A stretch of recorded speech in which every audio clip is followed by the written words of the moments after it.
మూకం కరోతి వాచాలం పంగుం లంఘయతే గిరిం యత్కృపాతమహం వందే పరమానందమాధవం.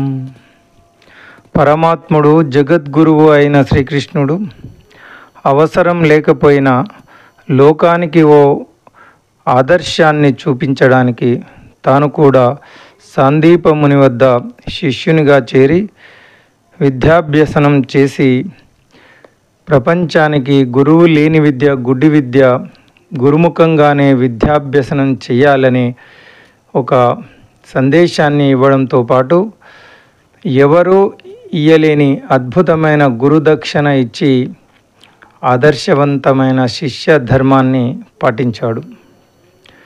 శ్రీకృష్ణుడు కంసుని చంపిన తర్వాత తన తాత ఉగ్రసేనుడికి మధుర నగరానికి రాజుగా చేసి కంసుని భయంతో మధురను విడిచిపెట్టిన తమ ఇతర బంధువులను సురక్షితంగా తిరిగి వచ్చేలా చేసి ఆ తర్వాత శ్రీకృష్ణుడు బలరామునికి దేవకీ వసుదేవులను వారు కలుసుకొని వారికి సమున్నతంగా వారిని సేవించి గౌరవిస్తారు. తరువాత దేవకీ వసుదేవులు బలరామకృష్ణులకు ఉపనయన సంస్కారాలను చేయిస్తారు. వారు తమ కులగురువు అయిన గార్గి ముని వద్దకు వెళ్ళి బ్రహ్మచర్య ప్రతిజ్ఞ తీసుకుంటారు. ఈ ప్రతిజ్ఞ వలన వేదజ్ఞానాన్ని పొందేందుకు అర్హత లభిస్తుంది. శ్రీకృష్ణుడు మరియు బలరాముడు కేవలం 64 రోజులలో 64 శాస్త్రాలను నేర్చుకోవడానికి అవంతిపురంలోని సాందీపముని ఆశ్రమానికి వెళ్ళి శిష్యులుగా చేరుతారు. ఆ విధంగా 64 రోజుల్లో 64 శాస్త్రాలను అభ్యసిస్తారు.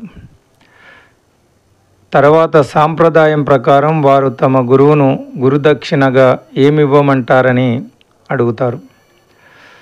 అప్పుడు సాందీపముని చనిపోయిన తన పుత్రుణ్ణి గురుదక్షిణగా తెచ్చి ఇవ్వమని కోరుతాడు. శ్రీకృష్ణుడు బలరాముడు ప్రభాస సముద్రం తీరానికి వెళ్ళి సముద్రదేవుని హృదయపూర్వకంగా ఆహ్వానించి పూజిస్తారు. శ్రీకృష్ణుడు తన గురువు కుమారుడిని తిరిగి ఇవ్వమని సముద్రుణ్ణి కోరుతాడు. సముద్రుడు పాంచజన్య అనే అసురుడు ఆ బాలుడిని అపహరించి సముద్రంలో తీసుకువెళ్ళాడని చెప్తాడు. అప్పుడు శ్రీకృష్ణుడు సముద్రంలోకి దూకి పాంచజన్యుడు అనే రాక్షసుని బంధించి తమ గురువు కుమారుడిని ఇవ్వమని అడిగితే ఆ అసురుడు బదులు చెప్పాడు. పాంచజన్యుని వధించగా అప్పుడు ఆ రాక్షసుడు ఒక శంఖ రూపాన్ని ధరిస్తాడు. శ్రీకృష్ణుడు ఆ శంఖాన్ని పాంచజన్య అని పేరు పెట్టుకొని తన వ్యక్తిగత శంఖంగా దాన్ని తన వద్ద ఉంచి ధరిస్తాడు. మహాభారత యుద్ధంలో శ్రీకృష్ణుడు పాంచజన్య శంఖాన్ని పూరించడం మనకు తెలుసు. తర్వాత శ్రీకృష్ణ బలరాములు యమలోకానికి వెళ్తారు. శ్రీకృష్ణుడు పాంచజన్య శంఖాన్ని పూరిస్తే మృత్యుదేవత అయిన యమరాజు వెంటనే వారిద్దరికీ ప్రత్యక్షమై స్వాగతం పలుకుతాడు. శ్రీకృష్ణుడు యమధర్మరాజును తమ గురువు సాందీపుని కుమారుడిని తమ వెంట పంపించాలని కోరుతాడు. యమధర్మరాజు వారి కోరికను మన్నిస్తాడు.